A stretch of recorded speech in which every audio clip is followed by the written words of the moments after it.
నేనైతే చాలా బాగున్నాను. మరి ఈరోజు నేను మీ ముందుకు రొయ్యలతో వచ్చేసాను. చూసారు కదా, కేజీ రొయ్యలను నేను మంచిగా క్లీన్ చేయించుకొని తెచ్చాను. అలాగే ఇంటికి వచ్చిన తర్వాత కూడా క్లీన్ చేసి రెడీగా పెట్టుకున్నాను. ఇక్కడ ఇలా పైన కింద నల్లగా ఉంటుంది, దానిని తీసేసి ప్రతి ఒక్క రొయ్యను మంచిగా క్లీన్ చేసి రెడీగా పెట్టుకున్నాను. మరి ఈ రొయ్యలకు నీచు వాసన రాకుండా నేను ఎలా చేస్తానో మీకు తప్పకుండా చూపిస్తాను. అలాగే కొన్ని టిప్స్ ఫాలో అవుతే రొయ్యలు నీచు వాసన వస్తుందని తినని వాళ్ళు కూడా చాలా ఇష్టంగా తింటారు. మరి వీడియోని ఎండ్ వరకు చూడండి. నేను లాస్ట్లో ఒక సీక్రెట్ ఇంగ్రీడియంట్ వేస్తాను. మరి దానివల్ల మన రొయ్యలకు నీచు వాసన అనేది రాకుండా చాలా టేస్టీగా తయారు చేసుకోవచ్చు. మరి మనము మిగతా ప్రాసెస్ స్టార్ట్ చేద్దాం. ముందుగా ఇలా కడిగి పెట్టుకున్న రొయ్యలకు పసుపు ఉప్పు వేసి మంచిగా కలుపుకోవాలి. చూడండి, పసుపు అలాగే ఉప్పు వేసుకొని కాస్తంత నిమ్మరసాన్ని కూడా ఇలా పిండుకొని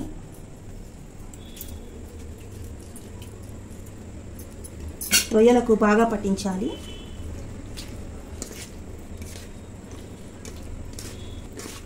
ఇలా రొయ్యలకు ఉప్పు పసుపు నిమ్మరసాన్ని పట్టించి ఒక 10 నిమిషాలు పక్కన పెట్టేద్దాం.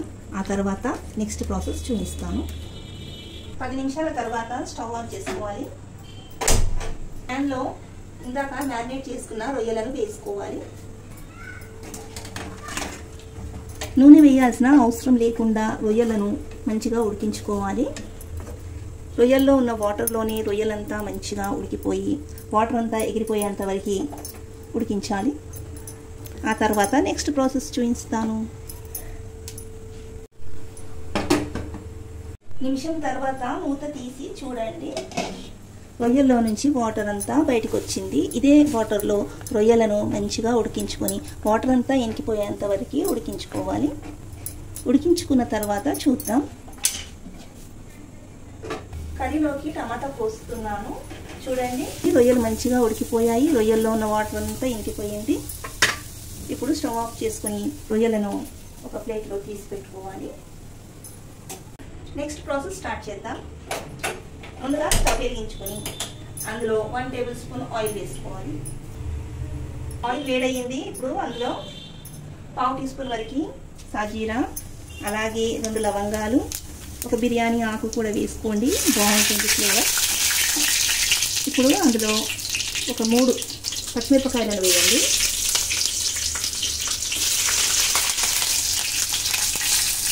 పచ్చిమిరపకాయలు వేగిపోయాయి. ఇప్పుడు కరివేపాకు వేసాను. అలాగే కట్ చేసి పెట్టుకున్న ఉల్లిపాయ ముక్కలు వేసుకుందాం. ముద్దలా కాకుండా ఇలా విడదీసి వేసుకోవాలి. అప్పుడే ఉల్లిపాయలు అనేవి మంచిగా ఫ్రై అవుతాయి.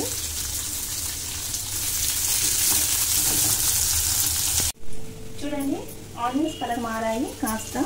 ఇప్పుడు ఇందులో 1/2 టీ స్పూన్ వరకు పసుపు వేసుకోవాలి. అలాగే కచ్చాపచ్చ దంచుకున్న వెల్లుల్లి, అలాగే అల్లం మొత్తం అంతా బాగా కలుపుకొని అల్లం వెల్లుల్లి పచ్చివాసన పోయేంత వరకు ఫ్రై చేసుకోవాలి.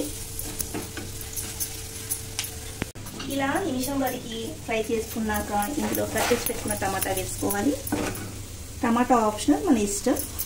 టమాటా వేయకపోయినా బాగానే ఉంటుంది.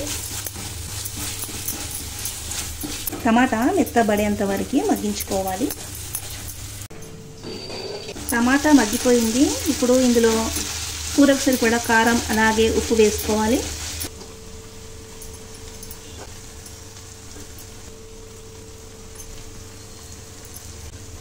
మొత్తం అంతా కలుపుకొని 2 నిమిషాలు కుక్ చేసుకోవాలి. ఇలా ఆనియన్స్తో పాటు ఉప్పు కారం కూడా మంచిగా ఫ్రై అయ్యేలా చూసుకోవాలి.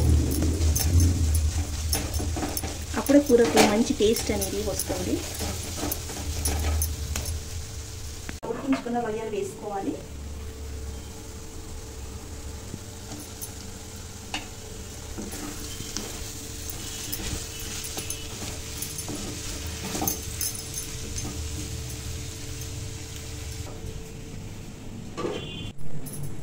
కూరలోకి మసాలా రెడీ చేసుకుందాము. మరి దానికోసం 1 స్పూన్ వరకు జీలకర్ర, 1/2 స్పూన్ వరకు మిరియాలు, టేబుల్ స్పూన్ వరకు ధనియాలు, వీటిని మంచిగా డ్రై రోస్ట్ చేసుకొని పౌడర్ రెడీ చేసి పెట్టుకోవాలి.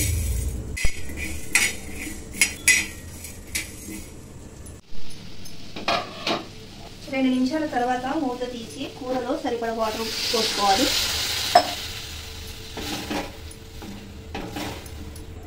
గ్రేవీ కన్సిస్టెన్సీని బట్టి వాటర్ అనేది యాడ్ చేసుకోవాలి. మూత పెట్టి ఒక 5 నిమిషాలు ఉడికించుకుందాము. ఆలోపు మసాలా పౌడర్ రెడీ చేసుకుందాము.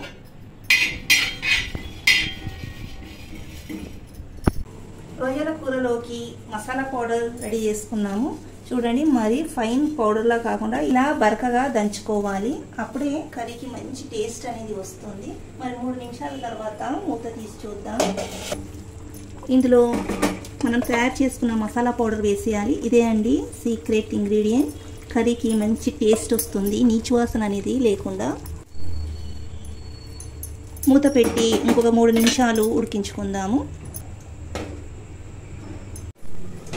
5 నిమిషాల తర్వాత మూత తీసి చూద్దాం. కూర కావాల్సిన కన్సిస్టెన్సీకి వచ్చేసింది. ఫైనల్గా కొత్తిమీరని వేసుకోవాలి. ఇలా కొత్తిమీర వేసుకున్నాక ఇంకొక నిమిషం పాటు కుక్ చేసుకోవాలి.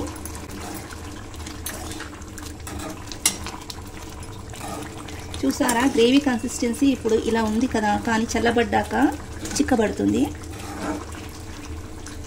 మూత పెట్టి ఇంకొక 2 నిమిషాలు ఉడకనిద్దాము. చూద్దాము, కూర రెడీ అయిపోయింది. వావ్, కూర రెడీ అయిపోయింది. చాలా గుమగుమలాడుతుంది. మన ఇంట్లో కర్రీ వేసుకుంటే పక్కింట్లో కూడా గుమగుమలు నిండిపోతాయి. అలా అయ్యింది మన రొయ్యల కూర. చూడండి ఎంత బాగా అయిందో. ఇలా నేను చూపించిన ప్రాసెస్లో చేస్తే రొయ్యలకు నీచు వాసన రాకుండా చాలా టేస్టీగా చాలా బాగుంటుంది. మరి మీరు కూడా నేను చూపించిన ప్రాసెస్లో ట్రై చేసి చూడండి, చాలా బాగొస్తుంది. మరి ఈ రొయ్యల కర్రీ ప్లెయిన్ రైస్లో అయినా బగారా రైస్లో అయినా చాలా బాగుంటుంది. తప్పకుండా ట్రై చేయండి. మరి మీకు ఎలా వచ్చిందో కూడా నాకు చెప్పండి. స్టవ్ ఆఫ్ చేసుకుందాం.